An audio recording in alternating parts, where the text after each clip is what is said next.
الحمد لله وكفى وسلام على عباده الذين اصطفى أما بعد فأعوذ بالله من الشيطان الرجيم بسم الله الرحمن الرحيم اقرأ كتابك كفى بنفسك اليوم عليك حسيبا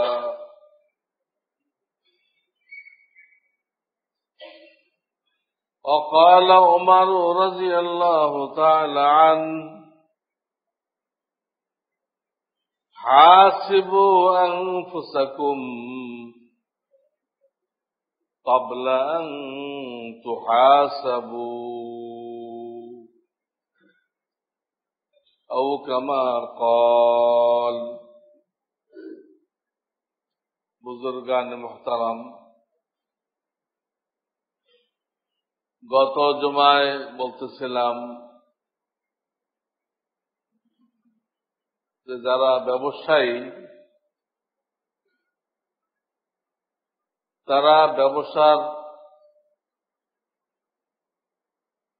শেষ বছরে একটা চূড়ান্ত হিসাব টানে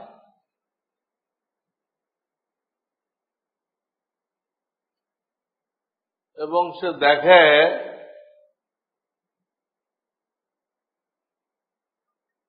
যে ব্যবসাতে সে লাভবান না ক্ষতিগ্রস্ত,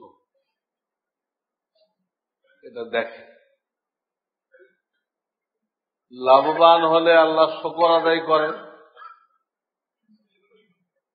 ক্ষতিগ্রস্ত হইলে অন্য প্রতিষ্ঠিত ব্যবসায়ীদের সাথে পরামর্শ করে আমার ভুল কোথায়, ব্যবসার মধ্যে ভুল কোথায় বুঝতে চেষ্টা করে।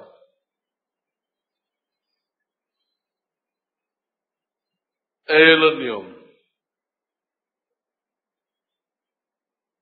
আর যদি বদ্দিন হয় ওই ব্যবসায়ী, বদ্দিন যদি হয় তো কি করে, সে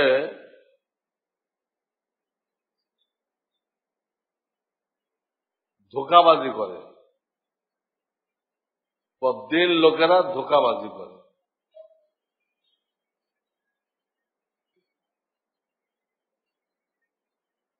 কোন একটা নামি দামি অ্যাকাউন্টস কোম্পানি দ্বারা এমন ভাবে হিসাব তৈরি করে যে তার ব্যবসায় লক্ষ লক্ষ টাকা লাভ হয়েছে। বুঝেন, হয়েছে লস, আর অডিট রিপোর্ট করেছে তাতে বহুত লাভ আছে। কি করতে পারে মানুষ? শয়তানে যা না পারে তার অনেকগুলো মানুষ পারে। শয়তান থেকে বড় শয়তান তো আর কেউ নেই।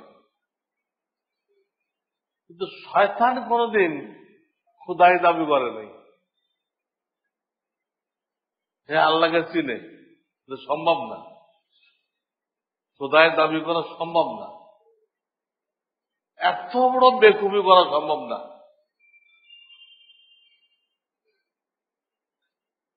কিন্তু মানুষকে যখন চাবি ঘোরাইছে,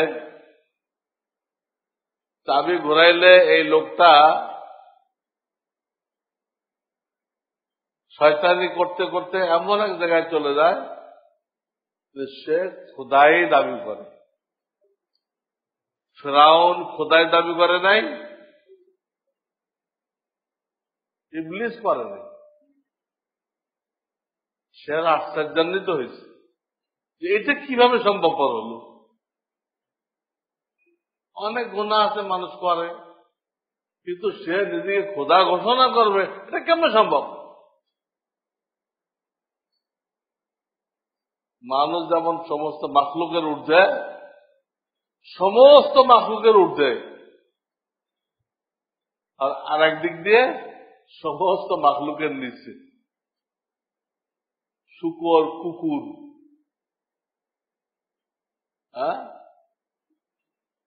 শিয়াল, সবকিছুর নিচে। এই যখন সে এই লাইনে যায়, ধোঁকাবাজির লাইনে, তখন সে সবার নিচে চলে যায়। সুম্মা রাদাদনাহু আসফালা সাফিলিন, এই আয়াতে বলা হয়েছে। তো মানুষ কি করতে পারে? হয়েছে লস, আর সে অডিট করে দেখাইতেছে কোটি কোটি টাকা লাভ, এবং সে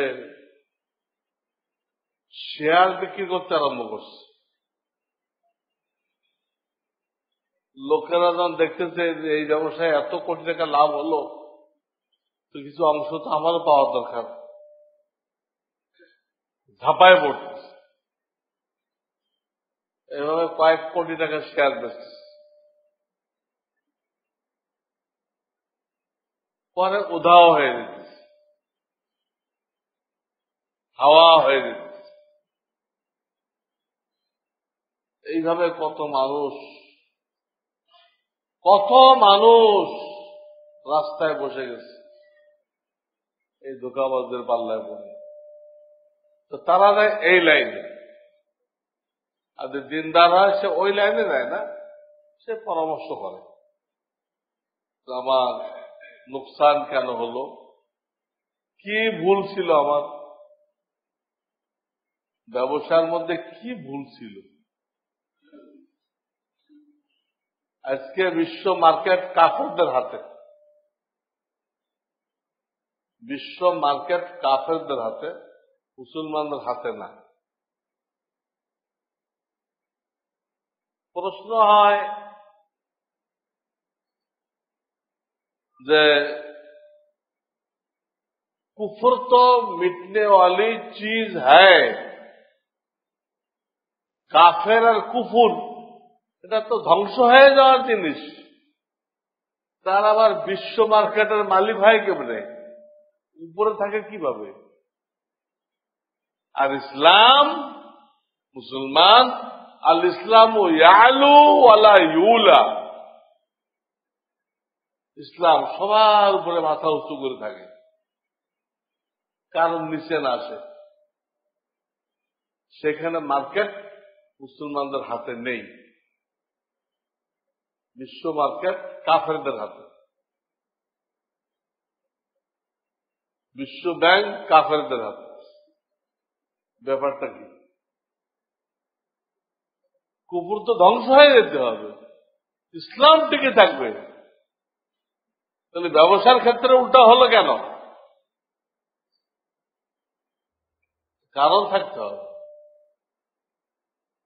কারণ এই কাফেররা যদিও ঈমান আনে নাই, কিন্তু ব্যবসার নীতিতে তারা মুহাম্মদ রাসূলুল্লাহ সাল্লাল্লাহু আলাইহি ওয়াসাল্লামের নীতিকে অনেক ক্ষেত্রে গ্রহণ করেছে। সে কাফের, কিন্তু তার ব্যবসার নীতি ইসলাম অনুযায়ী। ওই যে হকের সাথে টাচ হয়েছে, নীতি কি? সহি, মিথ্যা বলবে না, ধোঁকা দেবে না, কাফেররা ধোঁকা দেবে না, 2 নম্বরই করবে না। নীতি তো ঠিক। আল্লাহ রাসূল কইছেন, কেউ কেনার পরে যদি ফেরত নিয়ে আসে, তো ফেরত নিয়ে নাও। হাসরের ময়দানে আল্লাহ তোমার গুনাহগুলো ফেরত নিয়ে নেবেন। এটাও কাফেরদের মধ্যে পাওয়া যায়। তো মাল কিনছেন, হ্যাঁ, হয়তো 1 মাস ব্যবহার করছেন, এখন যে কইতেছেন এটা আমার পছন্দ হয়নি, এটা ফেরত নেই। মালটা রেখে আপনার মেমো দেখে টাকাটা ফেরত দিয়ে দিচ্ছে।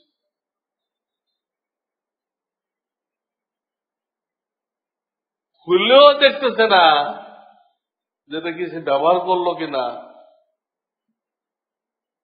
পুরা ফ্রেশ আছে তাও দেখতেছে না, ফেরত নিয়ে গেছেন, ফেরত নিচ্ছে। এইটা আল্লাহ রসুলের কত বড় নীতি। আর মুসলমানরা কি করছে, তারা মেমোর নির্দেশ লিখে দিচ্ছে এই দোকানে বিক্রিত মাল ফেরত নেওয়া হয় না। 1 মাস ব্যবহার করে ফেরত দিতে গেলেন, কাফেররা ফেরত দিচ্ছে। আর আপনি রসুলের উম্মত, আপনার দায়িত্ব রসুলের সুন্নত জিন্দা করা। আপনি কি চিন্তা করলেন, আপনি মেমোতে লিখছেন এই দোকানে বিক্রিত মাল ফেরত নেওয়া হয় না। আমার নাম লাগাইছেন, আমি একজন আশিকে রসুল, ঠিক মতো আমি ইসে যাই, হ্যাঁ, বাবে গজবে যাই, আমি একজন কি বাবে গজবের আশিকে রসুল। আশিকে রসুল আর এই লিখছে। রসুলের সাথে যুদ্ধ ঘোষণা করে আপনি আশিকে রসুল হয়েছেন। আল্লাহ রসুলের নীতির সাথে যুদ্ধ ঘোষণা করে আপনি আশিকে রসুল। আপনার চেহারার মধ্যে রসুলের চেহারার কোনো মিল নেই, আশিকে রসুল। তো কাফেররা নবীজির ব্যবসায়িক নীতি গ্রহণ করার দরুন তারা উপরে উঠে গেছে। বাতিল আসলে টেকে না, কিন্তু ওইভাবে টেকে। আর হক পরাজিত হয় না, কিন্তু এইভাবে পরাজিত হয়। সে তো হক, কিন্তু সেটা কাজকর্ম করতেছে, এটা কি না, এটা হক না। তো সে হক হলে কি হবে, সে ডুববে, ব্যবসা নষ্ট হবে। মুসলমানরা কি ব্যবসা করে, চিংড়ি মাছের মধ্যে ইঞ্জেকশন দিয়ে পানি ভরতেছে। মুসলমানের ব্যবসা করে ইঞ্জেকশন দিয়ে চিংড়ি মাছের মধ্যে কি ভরতেছে, পানি ভরতেছে। আর একগুলো স্ক্রু ভরতেছে।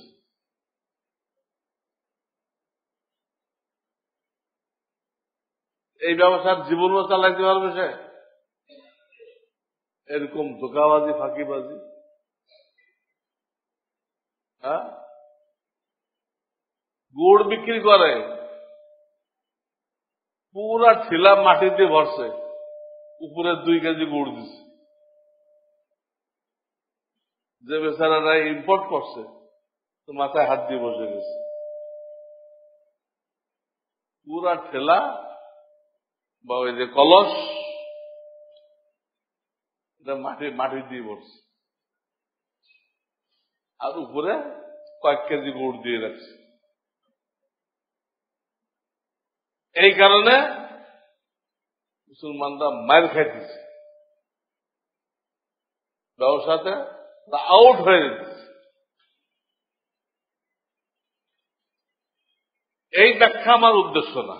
আমার উদ্দেশ্য হল ব্যবসায়ীরা শেষ বছরে হিসাব মেলায়, হিসাব কলস করে, হাল খাতা করে। হাল খাতা, হাল মানে নগদ, বর্তমান। আরবিতে হাল, বাংলা হলো বর্তমান বা নগদ। এটা নগদ খাতা খোলে, পিছনটা বাদ। পিছনের বছর কি কেনা বেচা করছে, ওই কেনা বেচা শেষ, হাল খাতা করে বাকি টাকা উসুল করে নিছে, এখন নতুন খাতা খুলছে, না হাল খাতা। জায়েজ না জায়েজ আর একটা মশলা, কি করে সেটা বলতে চান। তো এটা করে সব ব্যবসায়ীরা, যারা বুদ্ধিমান তারা করে। আমরা যারা ঈমান আনছি, ঈমানের জন্য মেহনত করতেছি, নামাজ রোজা করতেছি, আমরা কি কোনো ব্যবসায়ী না? বলেন তো, এটাই কোনো ব্যবসা না? ব্যবসা না? আপনি অস্বীকার করলে হবে? আল্লাহ কইছেন ব্যবসা। ইয়া আইয়ুহাল্লাযীনা আমানু হাল আদুল্লুকুম আলা তিজারাহ, হে ঈমানদারগণ, তোমাদেরকে আমি এমন একটা ব্যবসা শিক্ষা দিব, হাল আদুল্লুকুম আলা তিজারাহ তুনজিকুম মিন আযাবিন আলীম, যে ব্যবসা তোমাকে আখিরাতের দোজখের কঠিন আযাব থেকে মুক্তি দিবে। তাহলে কোরআন শরীফের 28 পারায় আমরা যে টুকটাক ইবাদত বন্দেগী করতেছি, এটাকে আল্লাহ কি শব্দ দ্বারা বুঝাইলেন? তিজারা। তিজারা মানে তিজারাত, ব্যবসা বললেন। এমন একটা ব্যবসা শিখাইব, ব্যবসা তোমাকে দোজখ থেকে মুক্তি দিবে। কি ব্যবসা? সামনে বলে দিচ্ছেন, তুমিনুনা বিল্লাহি ওয়া রাসূলিহি ওয়া তুজাহিদুনা ফি সাবিলিল্লাহ বিআমওয়ালিকুম ওয়া আনফুসিকুম। ঈমান শিখতে হবে, আল্লাহর উপরে ঈমান কি এটা শিখতে হবে। তুমিনুনা বিল্লাহি ওয়া রাসূলিহি, রাসূলের উপরে ঈমান কি জিনিস, কি কথা বিশ্বাস করলে রাসূলের উপরে ঈমান হবে, এগুলো শেখো। আর তোমাকে যে জান মাল দেওয়া হয়েছে, এটা নিয়ে কিছু সময়ের জন্য আল্লাহর রাস্তায় ত্যাগ স্বীকার করো। তুজাহিদুনা ফি সাবিলিল্লাহ বিআমওয়ালিকুম ওয়া আনফুসিকুম। আমওয়াল মানে মাল, আনফুস মানে জান। জান মাল নিয়ে আল্লাহর রাস্তায় মেহনত করো, এই হলো সেই ব্যবসা। ব্যবসা করলে দোজখের কঠিন আযাব থেকে মুক্তি পাওয়া যাবে। যালিকুম খায়রুল লাকুম ইন কুনতুম তা'লামুন, এই ব্যবসা তোমাদের জন্য অনেক লাভজনক, অনেক উপকারী, যদি তোমাদের মাথায় ঘিলু থাকে। তোমাদের মাথা যদি ঘিলু থাকে, আকল থাকে, তাহলে সে বুঝবা যে এই ব্যবসার উপরে কোন ব্যবসা নেই। তা আমি বুঝাইতে চাচ্ছিলাম যে আমরা যা টুকটাক করতেছি এটাও কিন্তু কি ব্যবসা। তা আমাদের তো বছর শেষ, জিলহজ বছরের শেষ মাস না? আর কয়দিন পর মুহররম আসতেছে, নতুন বছর না? মুহররম নতুন বছর না? জিলহজের আর কয়দিন আছে? 8-10 দিন আছে, হয়তো 8-10 দিন আছে। 8-10 দিন পরে নতুন বছর আসছে। তাহলে আমাদের হিসাব মিলাইতে হবে না? হ্যাঁ, মিলাইতে হবে, হিসাব মিলাইতে হবে। কতদূর আগাইলাম। আমার এই কর্মকাণ্ডকে আল্লাহ ব্যবসা বলছেন, কর্মকাণ্ডকে ব্যবসা বলছেন।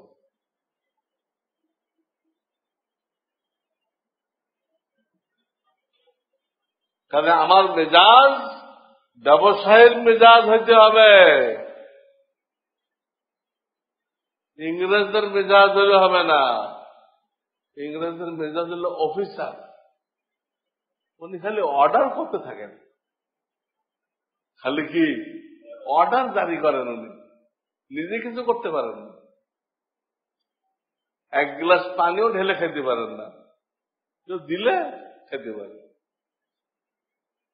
ইংরেজদের মেজাজ হলো অর্ডার, আই এম অফিসার। আমি তো অফিসার না অফিসার, কি তুমি ঠিক মতো বিচার করো? অফিসার দাবি করলাম, অফিসার। এটা ইসলামী মেজাজ না।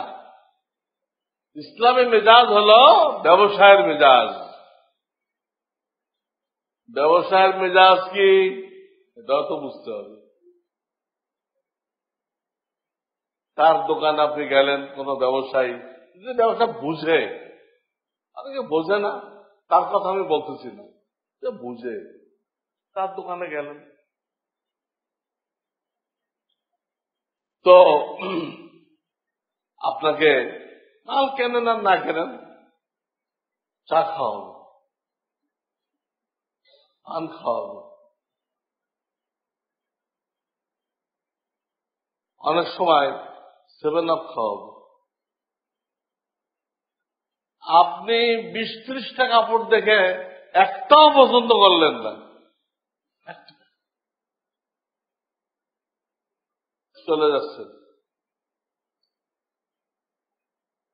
দোকানদার হাসি খুশি আপনাকে বিদায় দেবে,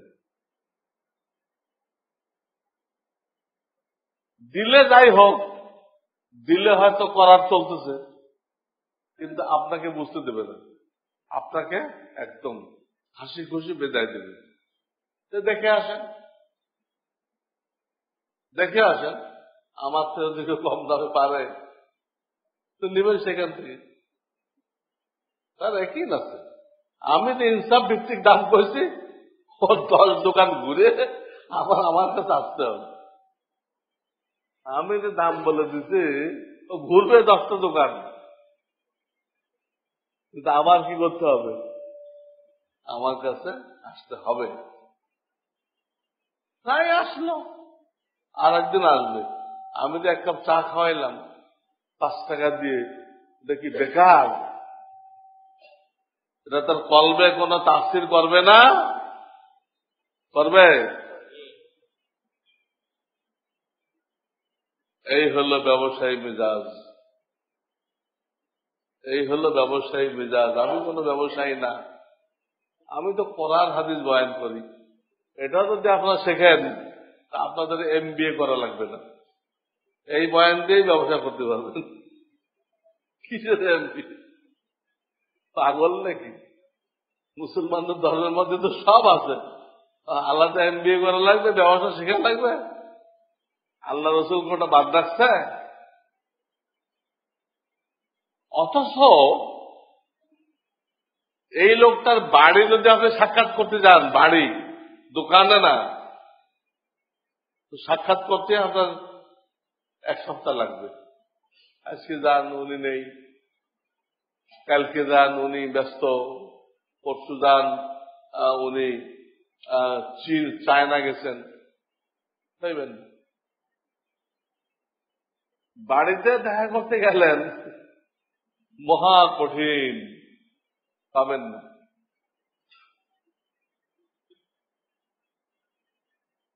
তাইলেও সে এত ব্যস্ত যে হয়তো আপনাকে অতটা সময় দিতে পারবে না।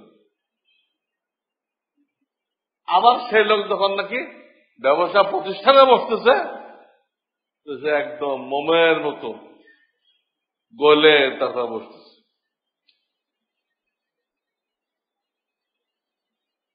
মাওলানা আশরাফ আলী থানভী রহমতুল্লাহ এক মুরিদ চিঠি লিখছে, হুজুর আমার রাগ খুব বেশি, উল্টাপাল্টা দেখলে আমার মাথায় রক্ত উঠে যায়, খুন করে ফেলবো না কি করবো দিশা পাই না, কি করা যায়? আত্মশুদ্ধি তো এটাই। এই ধরনের সমস্যা বলে সমাধান নেওয়া, এটা কি আত্মশুদ্ধি? কোনো তাল গাছ আর বেল গাছের নাম না। নিজের আন্তরিক সমস্যাগুলো বলে সমাধান নেওয়া। তো আল্লাহ ওয়াল্লাদের কাছে মানুষ যখন জানায় তার সমস্যা, তো আল্লাহ তার মাথায় একটা ব্যবস্থাপত্র ডালেন। সবার জন্য কিন্তু এক কথা লেখে না, যার জন্য আল্লাহ যা তার মাথায় ঢালে ওই পিসাবের মাথায় ওটা উত্তর দেন। এক লোক এটা লিখছে, আমার রাগ খুব বেশি, রাগ উঠলে বাপরে পর্যন্ত ছাড়ি না, বাপও তার রাগের থেকে বাঁচতে পারে না, এত রাগ। মাওলানা আশরাফ আলী থানভী গত শতাব্দীর মুজাদ্দিদ, যুগ সংস্কারক, তিনি উত্তর লিখলেন, তোমার এলাকার অমুক বাজারে আমার এক মুরিদ আছে, কাপড়ের দোকানদার, কাপড়ের দোকানদার। তুমি লাগাতার 3 দিন ওই দোকানে যতক্ষণ খোলা থাকে তুমি বসে থাকবা, 3 দিন বসে থাকবা। ওনাকে খালি বলবা আমার শায়েখ আমাকে আপনার দোকানে বসা থাকতে কইছে। ওই দোকানদারও তো মাওলানা আশরাফ আলী থানভীর কি মুরিদ। কাজে যদি শায়েখের নাম বলবে তো সে বসতে দিবে না, বসতে দিবে। 3 দিন বসে থাকো, খাওয়া দাওয়া নামাজের টাইমে করবা, বাকি টাইম বসে থাকো। 3 দিন বসে রয়েছে। ওই দোকানদারের আচরণ দেখছে, এত লোক আসতেছে, এত কাপড় চোপড় উল্টাইতেছে, পাল্টাইতেছে, ভাল ভেঙে নষ্ট করতেছে, একটাও নিচ্ছে না। কিন্তু এই লোকটা কারো বলে রাগ হইতেছে না, এর তো মেজাজ খারাপ হয়ে যাচ্ছে, মেজাজ খারাপ হয়ে যেতে। এই বেটা খাপড় মারি, এত ডিস্টার্ব করে তুমি না নিয়ে চলে গেলে। কিন্তু দোকানদার তো কিছু কয় না, 3 দিন পর্যন্ত বসছে এখানে। তো তাকে বলে দিয়েছিলেন মাওলানা আশরাফ আলী থানভী 3 দিন পরে কি অ্যাকশন হয় আমাকে জানায়। 3 দিন পরে সে চিঠি লিখছে, হুজুর ওই দোকানদারের সোহবাতে 3 দিন বসার পরে আমার রাগ আল্লাহ পানি করে দিচ্ছেন, আমার আর রাগ নেই। আমার রাগ কি হয়ে গেছে? পানি হয়ে গেছে। দেখছেন ব্যবসায়ী কাকে বলে? সোহবাতে বসলে এত রাগান্বিত ব্যক্তির রাগ পানি হয়ে গেছে। তাহলে ওই ব্যবসায়ীকে কি কুরবানি পেশ করতে হয়েছে তার রাগকে কন্ট্রোল করার জন্য? রাগারাগি করলে তার ব্যবসা চলবে? ব্যবসায় সে উন্নতি করতে পারবে? কোন খিটখিটে মেজাজের লোক ব্যবসায় কামিয়াব হবে না, শান্ত মেজাজের লোক লাগবে।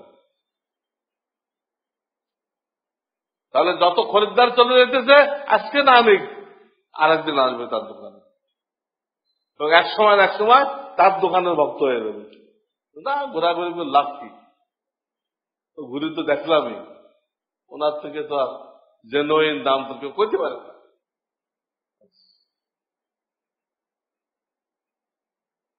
তো আমাদের মেজাজ এরকম হইতে হবে, তাহলে আমাদের কথার দ্বারা মানুষ হেদায়েত পাবে, আমাদের কথার দ্বারা লোক দাওয়াতের মেহনতে নাম লেখাবে, ইমানতের মেহনতে, ইমানের মেহনতের জন্য গাঠি বুকসা নিয়ে বের হয়ে যাবে। আমাদের দাওয়াতে লোকেরা মসজিদ মুখো হবে, ওলামাদের সোহবতে আসবে। এই সব কিছু কখন হবে?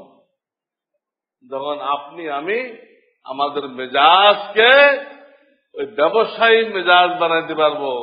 হাল আদুল্লুকুম আলা তিজারা, হাল আদুল্লুকুম আলা তিজারা তুনজিকুম মিন আযাবিন আলীম। এই জন্য ভাই,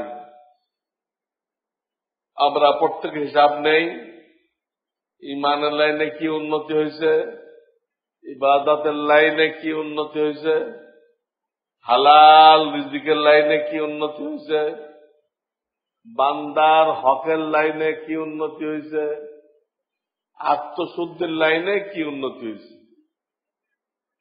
কাজ তো এই কয়টা, কাজ তো এই কয়টা। ইমানের লাইনে কি উন্নতি হয়েছে? অনেক লোক পাবেন তাকে যদি বয়ান করতে দেন, এমন বয়ান দিবে যে একমাত্র আল্লাহ ছাড়া কারোর থেকে কিছু হয় না, একমাত্র আল্লাহ রিজিক দাতা, দোকান রিজিক দেয় না, জমিন দেয় না, চাকরি দেয় না, অফিস দেয় না, খুব বয়ান দিবে সামনে।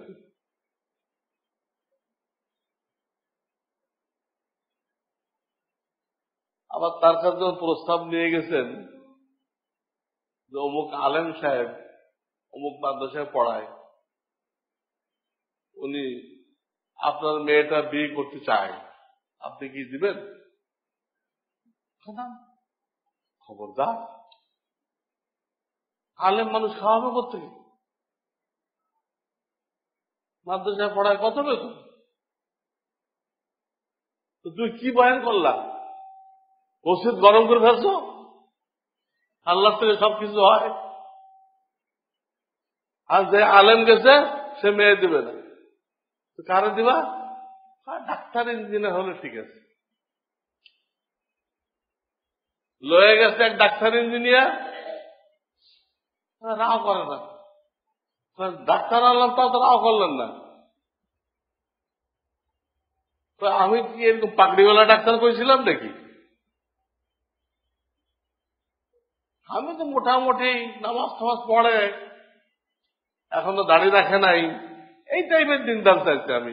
তুমি একদম হাফিজুজুরালা ইঞ্জিনিয়ার লয়ে আসছো, এটা হবে নাকি? আলেমরেও দিল না, ইঞ্জিনিয়ার আনছিল, এরও মেয়ে দিল না। কেন?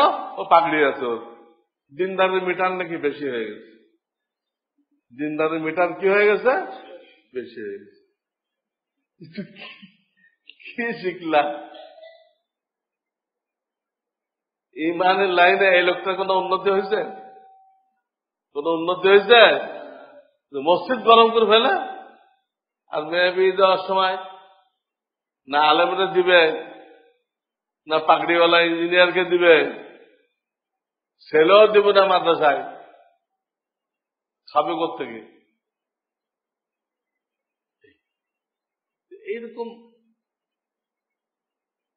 এইরকম মেহনতের দ্বারা হিদায়াত আসবে না। আপনার জবান আর আপনার কাজ মিল থাকতে হবে। জবান আর কাজ কি থাকতে হবে? ইমান লাইনে কতটুকু উন্নতি হয়েছে দেখেন, ইবাদতের লাইনে কতটুকু উন্নতি হয়েছে।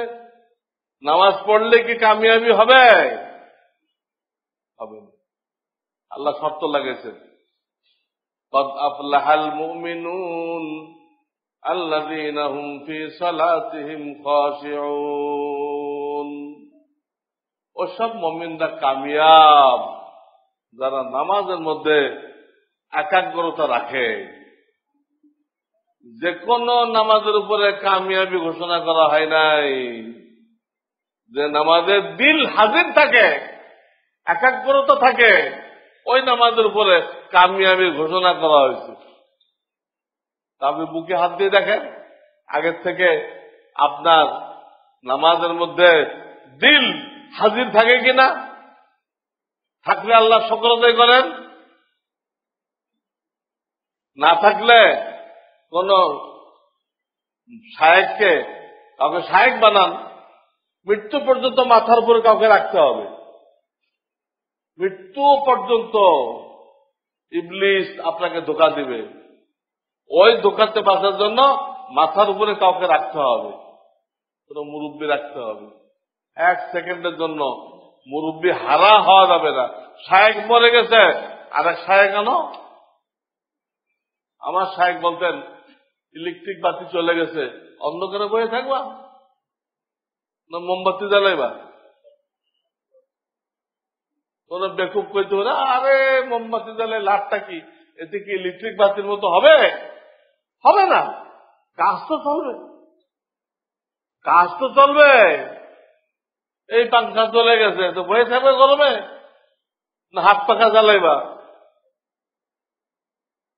আগের মতো এত বুজুর্গ শায়েখ যদি নাও পাওয়া যায়, শায়েখ একজন আনো, মাথার উপর রাখো মৃত্যু পর্যন্ত। আমার যিনি শায়েখ ছিলেন হযরত মাওলানা শাহ আবরারুল হক, ওনার প্রথম তো পীর ছিল মাওলানা আশরাফ আলী থানভী। আশরাফ আলী থানভীর ইন্তেকালের পরে উনি আর 5 জনকে শায়েখ বানাইছে, 5 জনকে। এরপর একজনকে বানাইছে, তার ইন্তেকাল হয়ে গেছে।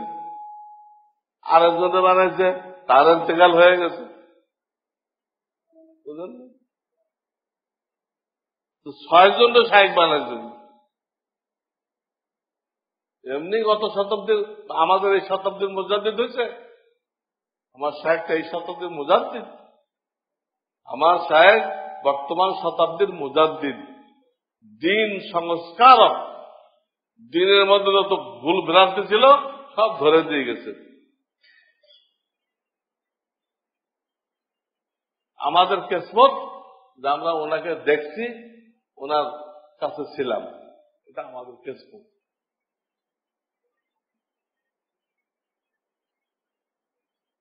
তো দেখতে হবে যে নামাজের লাইনে কতটুকু উন্নতি হলো, দিল হাজির থাকে কিনা, রিজিক হালাল রাখতে হবে, হারাম পয়সা ছাড়ার হিম্মত হয় কিনা, হারাম পয়সা ছেড়ে দেওয়ার হিম্মত হয় কিনা। অনেকের বাপ মরে দেয়, সম্পদ রেখে দেয়, এর মধ্যে অনেক সম্পদ থেকে হারাম।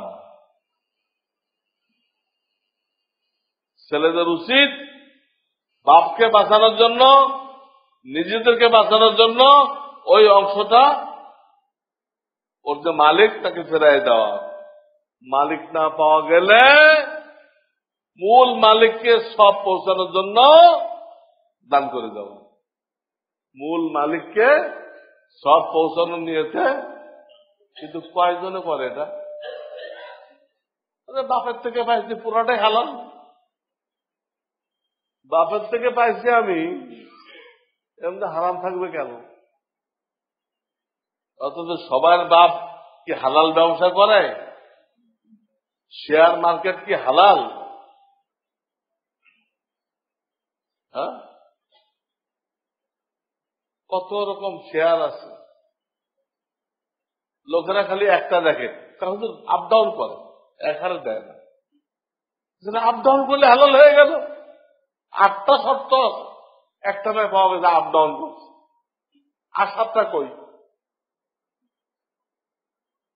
আর 7টা কই? আর তুমি দেখতেছো ব্যাংকে রেখে লাভ করে তোমাকে দিচ্ছে, তো ব্যাংকে রেখে তো সে সুদ নিল। যতই আপ ডাউন করুক, প্রত্যেক বছর বছর লাভটা আপ ডাউন করে, এটা তার দলিল যে হালাল না। অনেকগুলো শর্ত আছে। এই জন্য নিজের হারাম মাল সব ছেড়ে দিতে হবে। বাপের থেকে মেরাজ পাইছে, তার মধ্যে কোনটা হারাম থাকলে ওটা বাদ দিয়ে দিতে হবে, হালাল হবে না। হাকিমুল উম্মতের একজন খলিফা ছিল, প্রথম তো ছিল মুরিদ, সরকারি অফিসার ছিল, সরকারি অফিসার। জীবনে অনেক ঘুষ টুস নিছে। তো মুরিদ হওয়ার পরে হাকিমুল উম্মতকে জিজ্ঞেস করলো, হুজুর আমি আর কি করতে পারি? তখন তো বুঝতাম না, যারা যা দিছে ঘুষ নিয়ে নিছে। এখন তো আপনার দরবারে এসে বুঝলাম হারাম পয়সা নিচ্ছে। হাকিমুল উম্মত বললেন, আগে তালিকা বানাও। ওই জমানে তো লোকজন কম ছিল, তালিকা বানানো সহজ ছিল। কোন লোকের থেকে কত দিছে লিস্ট বানাও। মানে তোমার কাছে যা ক্যাশ ক্যাপিটাল আছে এর থেকে কয়জনকে দেওয়া যায়, সেই কয়জনেরটা আগে ফেরত দাও। গোপনে তাকে বলে তোমার কাছে আমি নিচ্ছিলাম, এ ফেরত দিলাম, এইভাবে দাও। আবার কিছু টাকা পয়সা জমা হওয়ার পরে আর কিছু লোকরে ওই লিস্টের থেকে আর কিছু লোকরে দাও। এই অফিসার শায়েখের কথা অনুযায়ী লিস্ট বানায় প্রত্যেকের সাথে দেখা করে তার টাকা ফেরত দিচ্ছে। কিন্তু আল্লাহর আজীব কুদরত,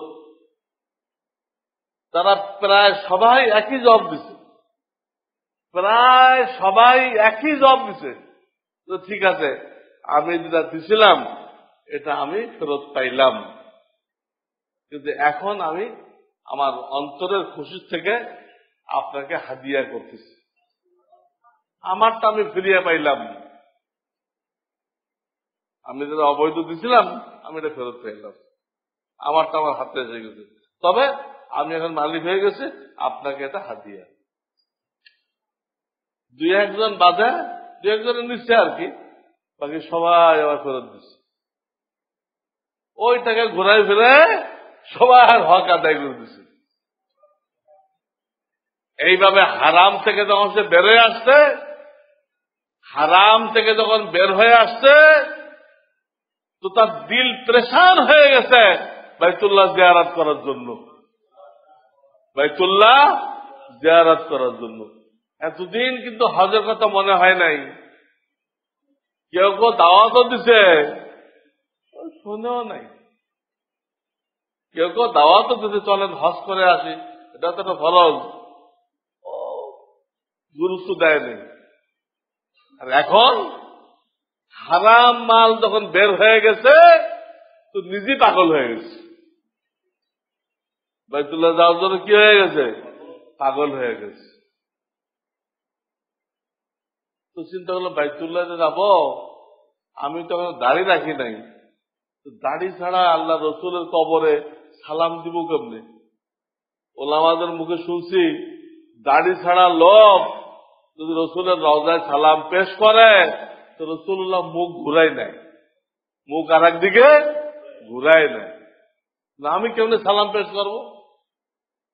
যে হজের নিয়ত করছে ওই চিন্তা করে আর দাড়িতে হাত দেয় না। দেখেন আল্লাহ আল্লাহ গেলে কি লাভ হয়, দেখেন পয়লা তো সব হারাম থেকে বেরোয় আসলো, হজের তৌফিক হয়ে গেল, দাড়ি রাখার তৌফিক হয়ে গেল, একটা করে এক তৌফিক হয়ে গেল। তিনি কোন আলেম না কিন্তু এলো, কিন্তু হাকিমুল উম্মত থেকে ওনার প্রায় মুরিদে কিন্তু কিতাব লিখছে। হানুই সাহেব যারা মুরিদ, ওনার বয়ান যারা শুনছে, প্রত্যেকের কিছু না কিছু নোট করছে, ওটা পরে কিতাব হয়ে গেছে। এই এখন যার কথা কইতেছি এই লোক এটা লিখছে, উনি বাস্তবিক করছে কি জটিল প্রশ্ন এবং তার জবাব, উনি সবকিছু নেন নাই, ও তো সবাই লিখতে আছে, সব কথা তো সবাই লিখতে আছে, উনি খালি তালাশ কাছে কোনগুলো জটিল প্রশ্ন, আলেমরাও জবাব দিতে গেলে হিমশিম খায়, এইরকম প্রশ্ন আর তার উত্তর কি, এগুলো জমা করছে, জমা করে থানু হিসাবকে দেখাইছে, দেখায় একটা নাম দিয়ে দিতে গেছে, হাকিমুল উম্মত তার ওই বইয়ের নাম দিয়ে দিছে আশরাফুল জবাব। আশরাফুল জবাব মানে সর্বোত্তম জবাব, কঠিন কঠিন প্রশ্নের সর্বোত্তম জবাব। সেই কিতাব পড়ে এখন আলেমরা ফায়দা উঠে দিচ্ছে। ওই লোক কিন্তু আলেম না, ওই লোক কিন্তু আলেম না, তার কিতাব পড়ে আলেমরা ফায়দা উঠে দিচ্ছে। বুঝতেছেন? আল্লাহ আল্লাহদের সোহবতে গেলে কি হয়, আল্লাহ আল্লাহদের সোহবতে গেলে কি হয়, তার দ্বারা আলেমরা ফায়দা পায়। আল্লাহ যার সার কথা এই যে বছর শেষ, জীবনের হিসাব মিলাইতে হবে। রিজিক কদ্দুর হালাল হলো, হারাম ছেড়ে দেওয়ার সৎসাহস হলো কিনা। 4 নম্বর, বিবির সাথে আচরণ আগের থেকে উন্নত হয়েছে কিনা। বিবির সাথে আচরণ ব্যবহার আগের থেকে উন্নত হয়েছে কিনা। বিবিদের সাথে দুর্ব্যবহার করে কোন মানুষ আল্লাহর ওলি হইতে পারবে না। হাদিস কোরআন এই কথা বলে, বিবিদের সাথে দুর্ব্যবহার করে কোন মানুষ আল্লাহর ওলি হইতে পারবে না। তারা আল্লাহর বান্দি, আল্লাহর কুদরতি বন্টন দ্বারা তারা আমাদের কাছে আসছে। তার জিন্দেগি আপনার সেবার জন্য উৎসর্গ করে দিছে। সেই মেয়েটা তার জীবন আপনার সেবার জন্য কি করছে, উৎসর্গ করে দিছে, ওয়াকফ করে দিছে। দেশ খেস সব ছেড়ে আপনার কাছে রয়েছে। এত বড় কুরবানি যে করলো, তাকে আল্লাহ আকল কিছু কম দিছে, এগুলো 2-4টা ভুল হইতে পারে। এত বড় কুরবানি দার আপনার জন্য যে বিলাইতেছে নিজের জীবনকে, আপনি কি তার 2-4টা ভুল মাফ করতে পারেন না? হ্যাঁ, না কথা কথা 3 তালাক দিবেন বুড়া বয়সে এসে? মাফ করেন, আল্লাহ আপনাকে মাফ করার ওয়াদা করছেন। কাজে আপনার আচরণ বিবির সাথে, বাপ মার সাথে আগের থেকে উন্নত হয়েছে কেন, এইসব জিনিসগুলো এই মাসে ফিকির করতে হবে। এটা এই মাসের দাবি, এই মাসের চাহিদা। এটাই আজকে জুমার বয়ান। আরেকটা কথা বলতেছি, আপনাদের অনেকের আত্মীয় স্বজন এখনো রয়ে গেছে, যারা হজ করতে গেছে, কেউ কেউ ফিরে আসছে, অধিকাংশ এখনো রয়ে গেছে। তাদেরকে বলে দিবেন, তারা চলে আসার মুহূর্তে বাইতুল্লাহতে যখন বিদায় নেয় বাইতুল্লাহ থেকে, তখন করন্দনরত অবস্থায় বা কান্নার ভান করে এই দোয়াটা পড়ে তারপর আসবে। কোন দোয়া? আমার সাথে পড়েন, আল্লাহুম্মা লা তাজআল হাযা আখিরাল আহদি বিবাইতিক। আল্লাহুম্মা লা তাজআল হাযা আখিরাল আহদি বিবাইতিক। এর সংক্ষিপ্ত বাংলা তর্জমা এই যে, আল্লাহ এইবার যে আমি জিয়ারত করলাম তোমার ঘর, এইটার জন্য আমার জিন্দেগির শেষ জিয়ারত না হয়। এবার যে জিয়ারত করে যাচ্ছি, দেশে ফিরতেছি, এইটার জন্য আমার জিন্দেগির শেষ জিয়ারত না হয়। তার মানে কি? এমনি মশলা আছে, আল্লাহ যাকে শারীরিক সুস্থতা দান করছেন, আর্থিক সংগতি দান করছেন, সে ফরজ হজ করার পরেও প্রতি 5 বছরের মধ্যে একবার নফল হজ বা উমরার নিয়তে বাইতুল্লাহ তওয়াফ করবে। অনেকে বলে হজ তো একবার ফরজ, একবার তো আমি করে আসি, আর কি জন্য যাব? এটা আল্লাহর ইশক ও মহব্বত না থাকার দলিল। এই কথা বলা যে একবারই তো ফরজ, একবার তো আমি করে আসি। আরে বাইতুল্লাহ তওয়াফ হলো আল্লাহর ইশক ও মহব্বতের চূড়ান্ত স্তর। একবার করলে কি আশিক হওয়া যায়? যতদিন আল্লাহ পয়সা দিছে, স্বাস্থ্য দিছে, 5 বছরে একবার যেতে হবে। সৌদি গভর্নমেন্ট কি আইন করছে? কয় বছর? 4 বছর নাকি? 4 বছর পর তা তো ওই হাদিসের মধ্যে থাকে এখনো। যদি বলতে 10 বছরের মধ্যে কেউ যেতে পারবে না, তাহলে এই হাদিসে আমল করা মুশকিল হইছে। তো তারা 4 বছর আইন করছে, ঠিক আছে, 5 বছরের মধ্যে দেওয়া যাবে। আল্লাহর ইশক ও মহব্বত হাসিল করার এর উপরে আর কোনো কর্মকাণ্ড নেই। আল্লাহর ঘরের তওয়াফ। কাজেই আমাদের দেশে আত্মীয় স্বজন এখনো রয়ে গেছে, তাদেরকে মেসেজ আকারে এই দোয়াটা পাঠিয়ে দিবেন। এই দোয়াটা তোমরা বিদায় নেওয়ার সময় খুব কান্নাকাটি করে এই দোয়াটা পড়ে তারপর বিদায় দিবা। আমার কথা বুঝে আসছে? অনেকে হয়তো কিতাবে পাইছে, সবাই নাও পাইতে পারে। আপনারা